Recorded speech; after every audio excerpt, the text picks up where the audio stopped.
Eh bien, bonjour à tous, bienvenue dans ce premier numéro de la nouvelle saison de Comment ça Wave. J'ai plaisir ce matin à accueillir Hervé et Louis. Bonjour Hervé. Bonjour David. Nous allons ce matin, ici au sein du bâtiment Wave, parler d'un sujet encore une fois sérieux, mais on va tenter de le faire avec décontraction. Un sujet qui pourrait être dramatique. Et on va parler d'incendie, de protection incendie et de notre activité Uxello. Alors, Hervé, tu es notre invité. Tu sais qu'il y a un petit rituel pour briser la glace. On demande à chacun de nos invités de nous apporter un petit objet qui lui tient à cœur. Tu as pensé à quoi ce matin? Eh ben, j'ai amené ce petit camion qui trône sur mon bureau depuis une vingtaine d'années. C'est un petit camion de pompier. Donc en fait, il regroupe trois de mes passions. D'abord, la protection contre l'incendie. Ensuite, c'est un petit camion ancien. Je suis fan de véhicules anciens.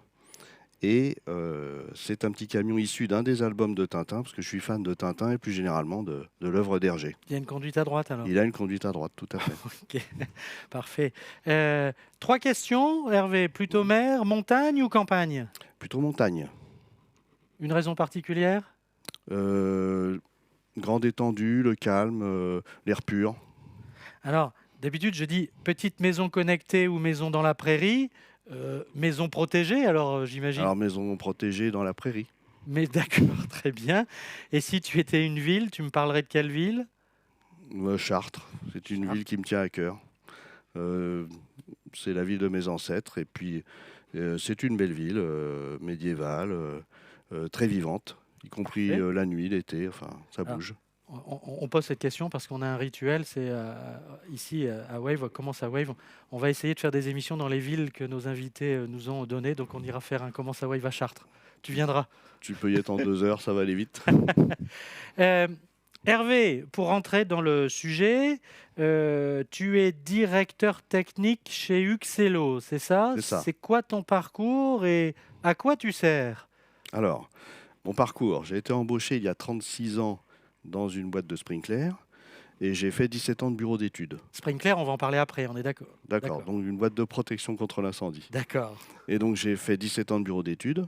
Et après, j'ai eu l'opportunité déjà de pouvoir évoluer au sein du bureau d'études et ensuite de pouvoir accéder au poste d'adjoint directeur technique, puis directeur technique dans cette entreprise. Tu es basé à Paris Je suis basé en région parisienne, tout à fait, à notre siège social à Frépillon. et tu as une fonction nationale. Et j'ai deux fonctions, une fonction régionale de directeur technique régional Uxello Île-de-France et une D'accord. fonction nationale de coordinateur des différentes directions techniques. Donc si on doit parler protection incendie, sprinklage et tout ce qui suit, c'est à toi qu'il faut s'adresser. Tu es la bonne personne ce matin.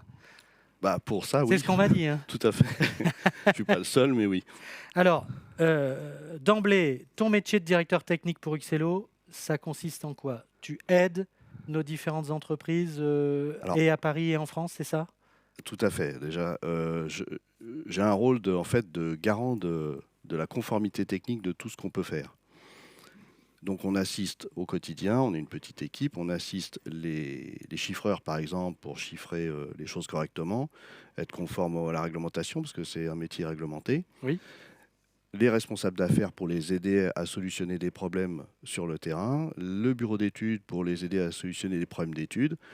Et il y a toute une partie formation qui fait que de ce fait, je me promène pas mal en région pour ça. Alors, pour d'emblée essayer d'être le plus pédagogique possible, le sprinklage, tu le définis comment? Quand on parle souvent de sprinklage, les gens nous regardent comme ça, ils disent: «Oh là, on a déjà entendu le mot, mais on ne sait pas exactement ce que c'est». C'est quoi? C'est de la tuyauterie avec de l'eau dedans et ça protège? Voilà, c'est-à-dire qu'en fait, c'est surtout pas ce qu'on voit à la télé.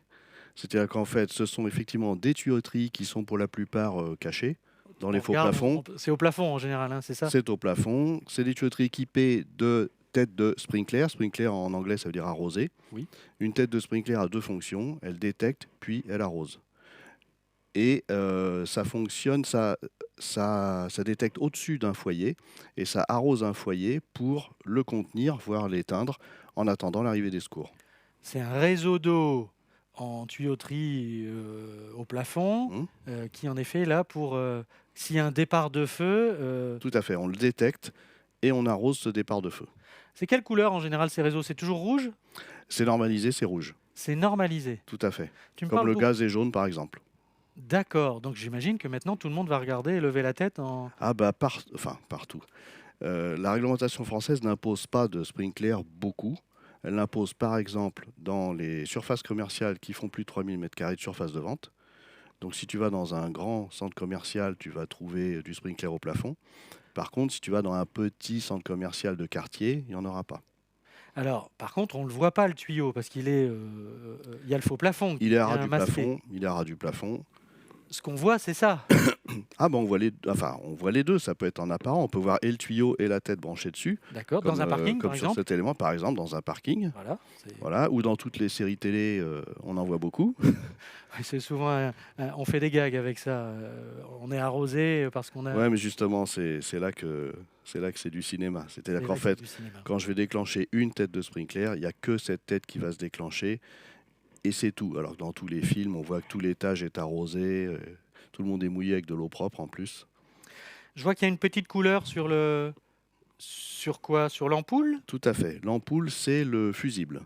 C'est la partie qui va détecter une élévation de température.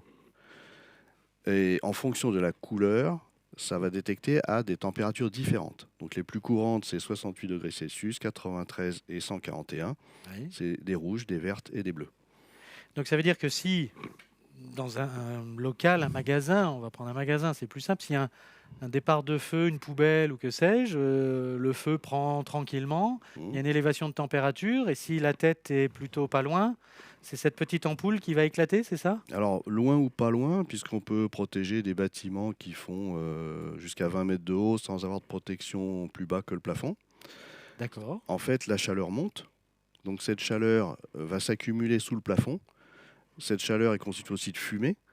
Et les têtes de sprinkler étant dans cette ambiance, elles vont détecter cette élévation de température. Le fusible va se rompre et libérer le passage de l'eau. C'est une question de dilatation, j'imagine, hein. Alors, en fait, si on regarde de plus près, dans cette ampoule, il y a une bulle. Oui. Cette petite bulle est une bulle de vide. C'est-à-dire qu'en fait, quand la température va monter, cette bulle va réduire jusqu'à ne plus exister. Et quand il n'y a plus de bulle, les liquides étant incompressibles, le liquide va vouloir prendre encore plus de place et c'est lui qui va faire éclater l'ampoule. Et donc, si je comprends ce que tu viens de me dire, c'est juste à l'endroit où il y a une élévation de température que ça éclate. À l'inverse des films, c'est pas Voilà, exactement. toute la surface C'est ça. qui arrose et qui noie Qui l'endroit. noie tout l'étage ou C'est pas du tout ça. pas du tout. D'accord. C'est comme à la maison, c'est un robinet. Si tu ouvres un robinet dans ta cuisine, tu n'as pas ouvert dans la salle de bain. Ah bah, c'est une très belle image. Alors, du coup, tu parlais de normes. On va y venir parce que ça va être un petit peu le fil conducteur. On va parler de pompiers, on va parler d'assurance, on va parler de. C'est un métier éminemment normé. On a bien compris que c'était un réseau d'eau installé dans un bâtiment avec des têtes. Donc il doit y avoir de la soudure là-dedans, il doit y avoir de la pression, il doit y avoir tout un tas de sujets. Ça veut dire que nos équipes, nos monteurs chez Uxello sont dans un bâtiment en réhabilitation ou neuf et assemblent tout ça. Tout à fait. Tout Il n'y à a fait. pas une question d'usine là-dedans? Alors justement, il y a déjà un commercial qui a vendu une installation à un client. Ensuite, il y a un bureau d'études qui a dessiné cette installation. Et ensuite, ces plans partent dans notre atelier de préfabrication, qui est basé à Vic-sur-Aisne. Dessiner les plans, là, il n'y a pas de normes. C'est chacun. Si. Les On ne fait têtes, pas ce qu'on veut. on fait pas ce qu'on veut. Les têtes s'implantent d'une certaine manière. D'accord. Il y a un certain débit à assurer en fonction de la charge calorifique. Que j'éteigne une poubelle ou que j'éteigne Du carton, du carton ou une palette de plaques d'égout ou d'hydrocarbures. ou un canapé, il ne me faut pas la même quantité d'eau. D'accord. Donc ça C'est aussi en fonction de la hauteur de stockage, c'est logique. D'où la compétence du bureau d'études qui Voilà, organise son plan. voilà. Quand ces plans sont bons pour exécution, ils partent à l'atelier de préfabrication. Et là, notre usine préfabrique notre installation de A à Z comme un mécano. Donc elle est livrée en une ou plusieurs fois sur le chantier, avec tout pour la construire, c'est-à-dire les têtes de sprinkler, les tuyauteries, les raccords pour les raccorder, les supports pour l'accrocher au plafond. Les seules choses qui ne viennent pas de l'usine, on va dire, c'est toute la partie pomperie, source d'eau, qui viennent directement de chez des fournisseurs. Donc c'est allé un peu vite, mais j'ai bien compris. Donc c'est un mécano qui arrive sur chantier et qui... J'allais dire que c'est simple, il n'y a plus qu'à installer. Qui n'est qu'à installer. Ce serait trop Ça, simple c'est la de dire théorie. ça. Voilà. Par contre, notre usine, et on fait un petit coucou à Jean-Claude Deval, Jean-Claude. qui est ravi de nous entendre, ça j'en suis sûr, avec ses équipes. Lui, il reçoit en effet un mode d'emploi, de construction. Il est un peu aveugle sur le truc. Il ne peut Alors- pas dire c'est bien, c'est pas bien. Lui, il va produire ce qu'on lui a demandé de Exactement. produire. Son travail, c'est de réaliser ce qu'il y a sur les plans d'exécution. D'accord. Ce n'est pas non plus de juger de la pertinence, de la conformité ou pas de ce qui est sur le plan. D'autant qu'on peut avoir des accords pour ne pas suivre forcément la réglementation D'accord. pour telle ou telle raison. D'accord. Donc son rôle, c'est de recevoir des plans suffisamment précis pour pouvoir transformer ça en mécano.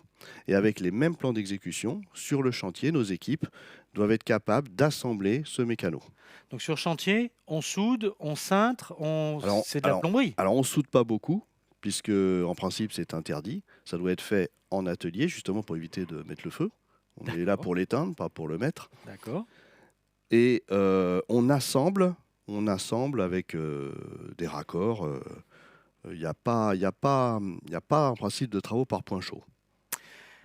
Toutes ces têtes-là qu'on évoquait, je la remontre rapidement, elles sont déjà installées dans la... Non, elles sont posées sur place par les monteurs au dernier moment, parce que comme tu peux le voir, elles sont très fragiles. Il y a une protection mécanique dessus, de manière à ce qu'elles ne prennent pas de coups au D'accord. montage.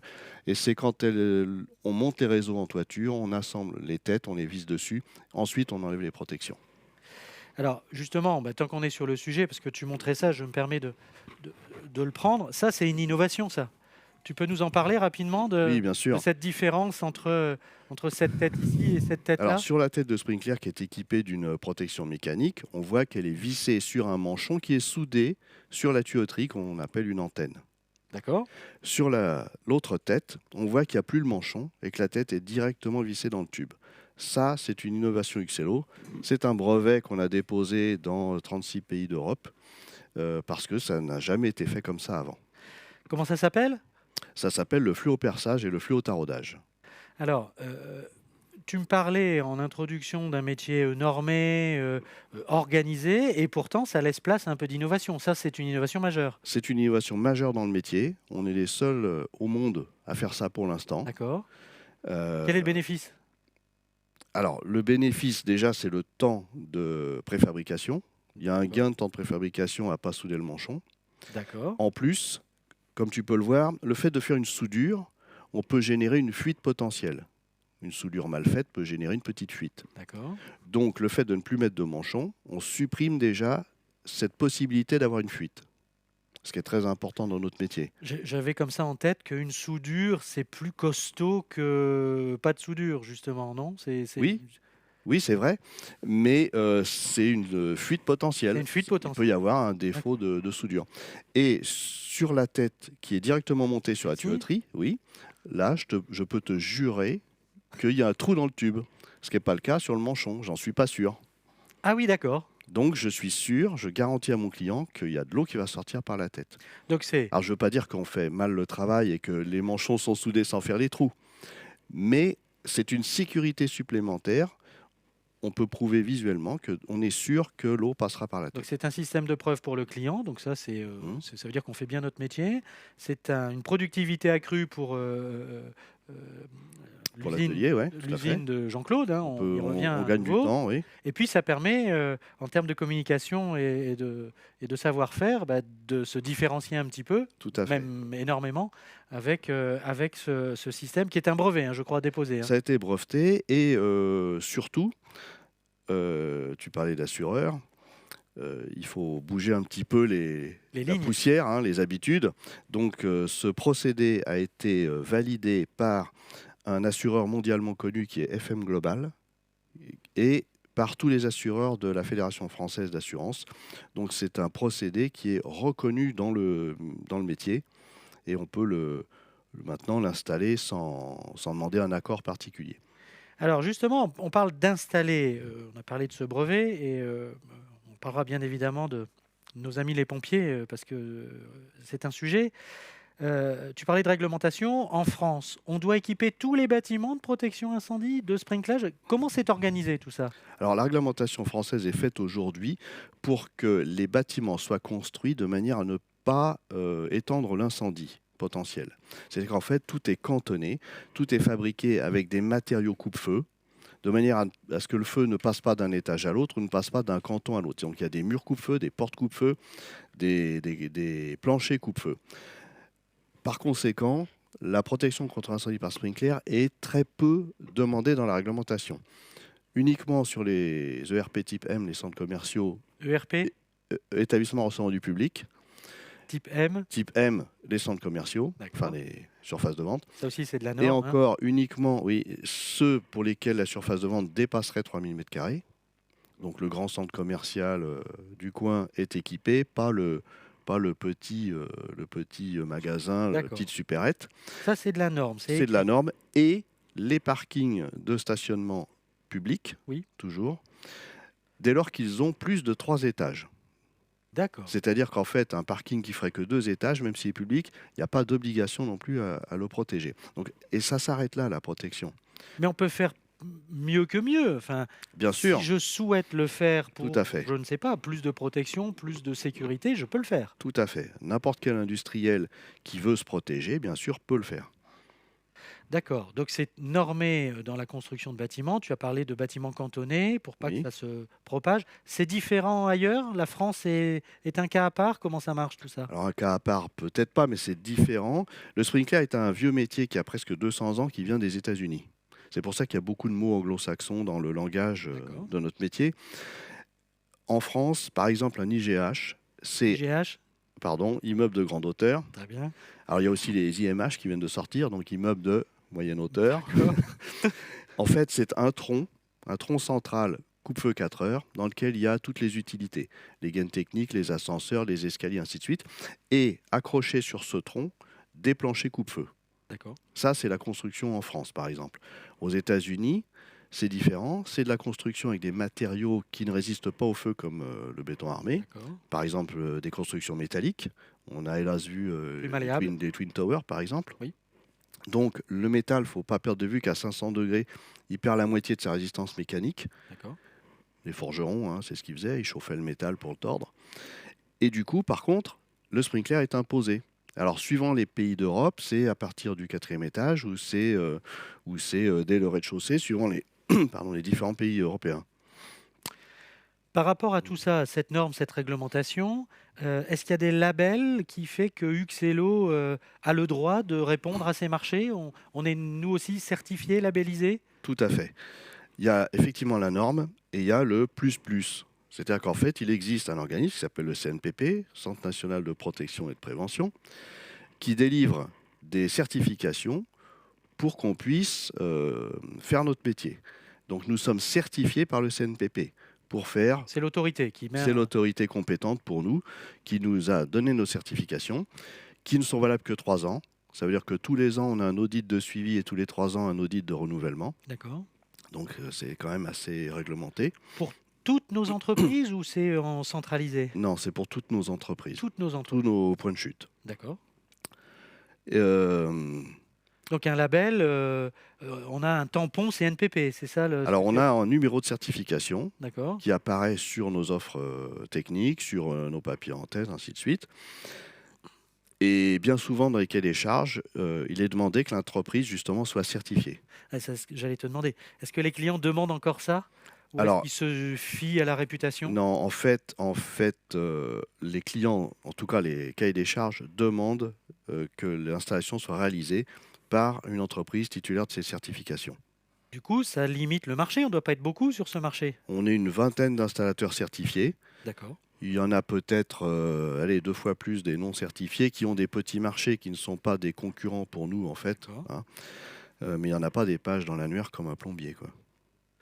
D'accord. D'où ce qu'on évoquait un petit peu, on faisait un teasing. C'est un métier qui innove pas tant que ça, parce qu'il y a les normes, parce qu'il n'y a pas il y a une concurrence commerciale, certes, on le sait, mais par rapport à la finalité de notre business, c'est compliqué d'être disruptif, innovant, mais Bah, on va y revenir peut-être. Ça dépend des entreprises. Nous, chez Vinci, on a la volonté d'innover. D'accord. Donc, sur une idée de Jean-Claude Deval, dont on parlait tout à l'heure, il travaillait avant dans l'automobile.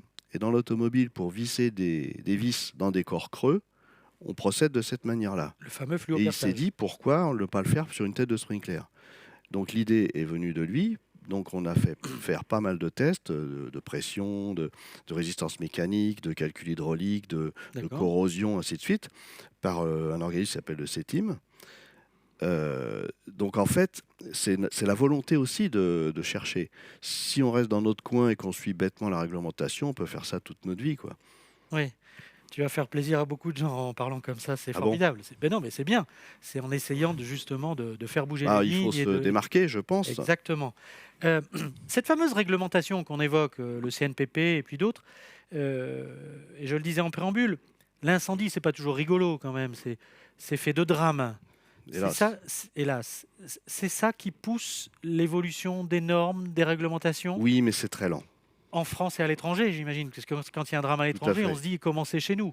Par exemple, l'incendie de la tour Grenfell en Angleterre Ouais, il y a quoi? a Il y fait a changer. 5-6 ans, c'était Oui, à peu près. du résidentiel, hein? C'était une tour d'habitation où le feu s'est propagé par les matériaux de la façade.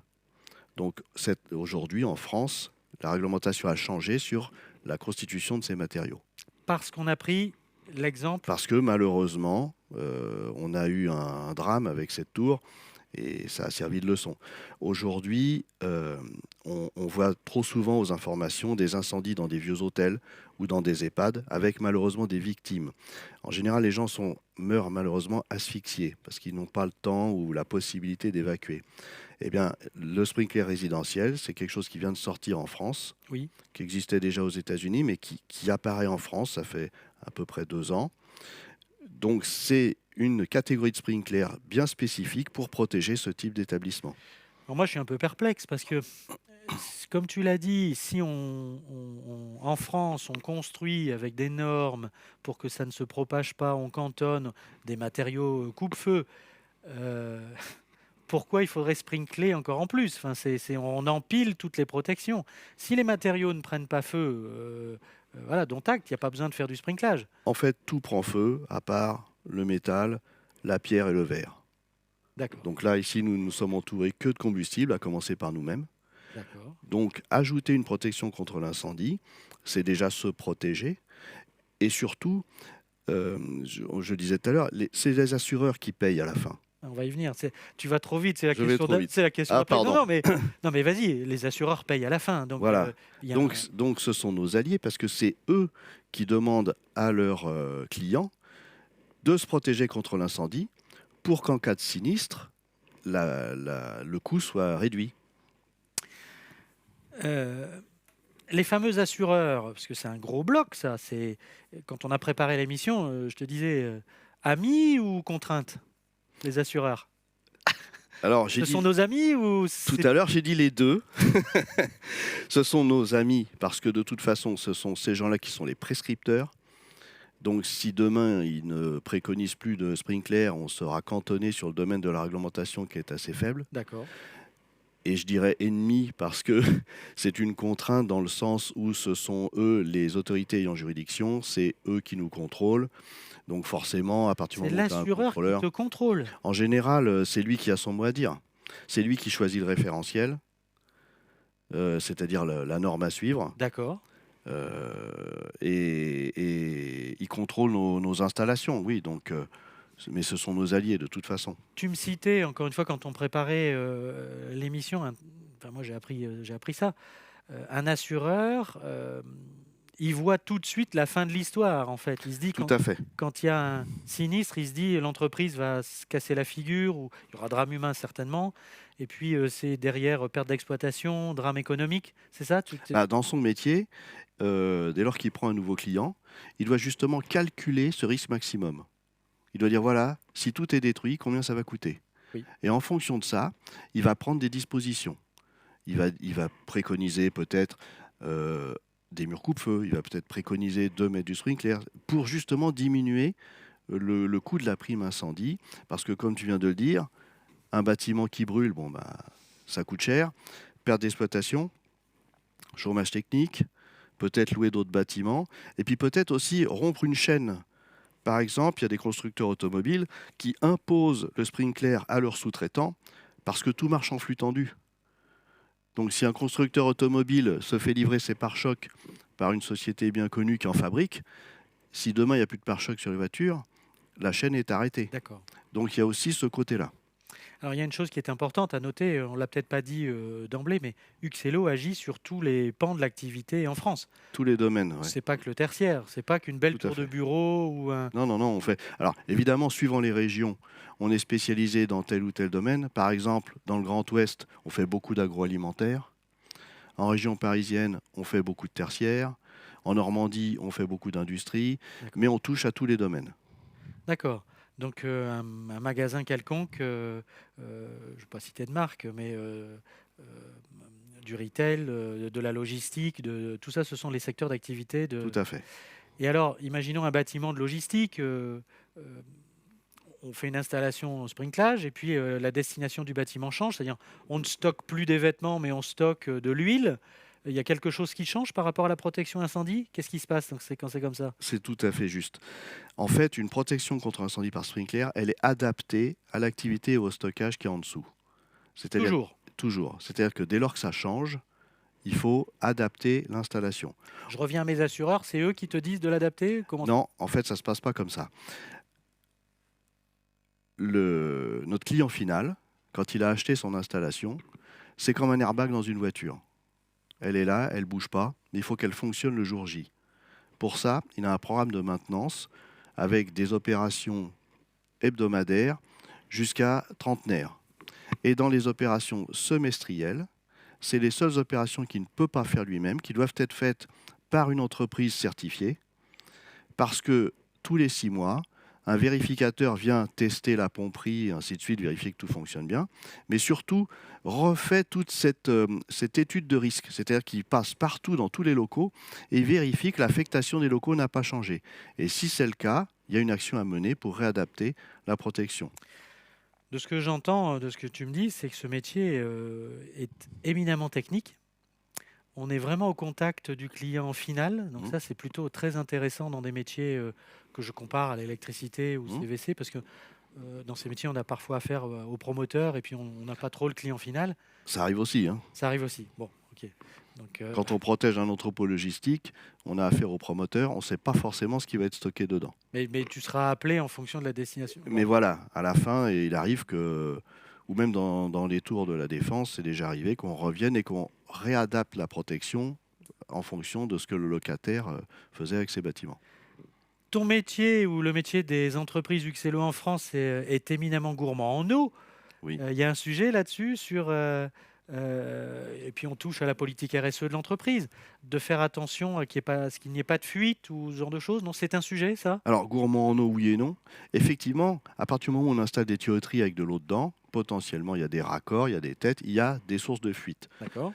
Dès lors qu'on installe notre nouvelle installation, on la teste, on la met en épreuve à des pressions bien plus fortes que celles qui seront les pressions statiques de sa vie courante.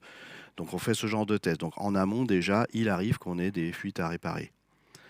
Ça peut être un raccord défaillant, ça peut être une fuite au niveau de la tête D'accord. parce que le joint est mal fait, enfin ça peut être ça. Et ensuite, en théorie, on ne consomme pas d'eau. Oui, c'est un circuit Très peu fermé. d'eau parce que voilà, dès lors qu'il n'y a pas un incendie et qu'il n'y a pas une tête qui déclenche, l'eau reste dans l'installation. D'accord. Quand on teste notre pomperie, on aspire l'eau des réservoirs et on renvoie l'eau dans les réservoirs. Les seuls cas où c'est pas possible, c'est quand on est sur de l'eau de ville, par exemple. D'accord. Où là, effectivement, on aspire l'eau de l'eau de ville et il faut bien la cracher quelque part. Donc tu vois, c'est encore une fois une idée peut-être reçue qui tombe, mais en effet, c'est un circuit fermé, donc il n'y a pas une surconsommation d'eau par Voilà. rapport à une installation sprinklage. C'est un métier à la fois d'installation et de maintenance, ça je l'ai compris aussi. Donc Et de c'est conception au départ, ouais. conception, en effet, il faut laisser la place au bureau d'études et aux gens qui imaginent tout cela. Ça nous amène un peu tranquillement à la fin de cet entretien qui passe vite. Je pense qu'il faudrait en faire deux. Avec plaisir. Euh, on n'a pas beaucoup parlé des hommes et des femmes qui travaillent pour Uxello. Euh, je répète, c'est un métier qui m'a l'air éminemment technique, normé. Pourtant, il n'y a pas d'école, je crois. Enfin, c'est Effectivement, c'est pas un métier qu'on apprend à l'école. C'est un métier qu'on apprend sur le tas. Donc, chez Uxello, Les gens qu'on embauche, qui sont des néophytes du métier, sont formés Par nous. par nous-mêmes. Et on a d'ailleurs mis en place une académie là, qui va démarrer. Qui est C'est pas basée... grave que ce soit dans l'Ouest. C'est pas grave, on rayonne sur toute la France. Alexandre, il nous en veut pas. Non, non, puisque de toute façon, les Ce sera à Nantes, hein, c'est ça, Alors, l'académie. c'est basé sur Nantes parce qu'on fait appel à une entreprise extérieure pour toute la partie, je dirais, euh, qui est non spécifique à notre métier, Oui. c'est-à-dire toute la partie faire une soudure, faire une découpe de tuyauterie, toutes ces choses-là qui sont les mêmes pour un chaudronnier, par D'accord. exemple. Donc, on fait appel à une société extérieure et toute la partie vraiment sprinkler, c'est des gens d'Uxello qui vont former ces gens-là. Donc on accueille tout le monde, c'est un peu la conclusion qu'on voulait faire, hein. C'est un métier qui est mais comme beaucoup de métiers, en tension de recrutement, donc on cherche à embaucher des gens, ça se développe, mais du coup on prend en main la formation des gens avec notamment cette académie, c'est ça? Avec cette académie, et puis au quotidien, on a beaucoup de jeunes gens en alternance qui donc mettent déjà le pied dans l'entreprise dans le cadre de leur alternance. Et ça finit généralement sur des embauches. Ça c'est plutôt très positif. Euh, c'est un métier qui n'est pas hyper innovant, on ne se le cache pas. Néanmoins, il y a un peu de place pour ça. On aurait voulu dire un petit mot pour Sprinkia et Stéphane Maviel, Oui, qui est en train de réfléchir à cette partie conception en amont. Tu peux en dire un ou deux mots? On fait appel à l'intelligence artificielle? exactement. Jusqu'à présent, un bureau d'études, c'est une personne qui manipule aujourd'hui un ordinateur et Oui, qui conçoit son installation, oui, mais ça sort de son cerveau. Ce qu'est en train de développer Étienne, c'est une machine qui va le Stéphane. faire. Pardon, Stéphane Maviel. Stéphane. Je pensais à Ah quelqu'un mais c'est d'autre. bon, on va l'appeler Étienne maintenant, hein. Voilà. Non, ce que fait Stéphane, en fait, il est en train de développer un logiciel qui conçoit lui-même l'installation. D'accord. Et ça va très loin puisque ça va même jusqu'au découpage des morceaux de tubes. Cette partie-là, aujourd'hui, est faite par l'atelier. C'est-à-dire que ça va jusqu'au tronçonnage. Ça conçoit le Donc tronçonnage. Jean-Claude va être content aussi alors. Bah, Jean-Claude va être content, il va avoir plus de travail. Donc innovant, oui, il y a la place pour l'innovation. Mais aussi, tu évoquais un point que je trouve assez intéressant par rapport aux personnes que l'on emploie. C'est un métier qui est maîtrisé, éprouvé, qui rassure. Du coup, on est sur une espèce de continuité. Donc ça peut plaire aux gens qui travaillent chez nous, tout simplement. Euh, la conclusion de ce qu'on vient de dire sur le fait que l'on recrute et qu'on va chouchouter les gens qui vont arriver chez nous, tu en es la preuve d'ailleurs, hein, parce que 36 ans chez nous, Oui. et tu as changé de métier régulièrement pour aujourd'hui. C'est la chance qu'on a chez Vinci notamment et chez Uxello en particulier, c'est de pouvoir faire plein de métiers sans changer d'entreprise. J'ai fait tous les métiers du bureau d'études. Puis par mon poste de directeur technique, je suis dans des commissions techniques pour la réécriture des normes, des règles, ainsi de suite. Donc ça donne aussi accès à des tas de choses intéressantes. Je fais beaucoup de formations, comme on disait. Mais... Et j'en doute pas. Et quand je disais qu'il faudrait deux sessions de Commence à Wave, la conclusion, l'ouverture, le fameux marché du bois, construction bois, tu me disais, c'est une perspective? Tout à fait. C'est un marché qui commence à sortir de terre, où en fait on commence à faire des constructions bois et se demander comment les protéger. Il y a les protections passives qui vont être euh, des protections sur le bois en lui-même et les protections actives qui seraient du sprinkler. Mais pour l'instant, la réglementation démarre tout juste, donc il n'y a pas encore de préconisation. Chez Uxello, on a déjà anticipé et imaginé le type de protection qu'on pourrait faire. Et c'est ce qu'on proposera quand on sera consulté. Ça sera à faire valider par les autorités, notamment les assureurs. Eh bien, écoute, un grand merci, puis tu reviendras nous en parler, ça c'est sûr. Hervé, merci beaucoup pour Merci David. cet entretien. C'était sympa. Je pense qu'on en fera un deuxième, mais certainement sur place, parce que j'aimerais qu'on filme un petit peu une installation sprinklage et que l'on puisse juger de la technicité de ces installations. Merci à tous. Ça a été un formidable Commence à Wave. J'espère qu'on vous a donné envie d'intégrer ces métiers portés par Uxello. Vous voyez qu'on est là pour protéger les gens, protéger les équipements, protéger les bâtiments. C'est la vocation d'Uxello. À très bientôt pour un autre numéro de Commence à Wave. Merci.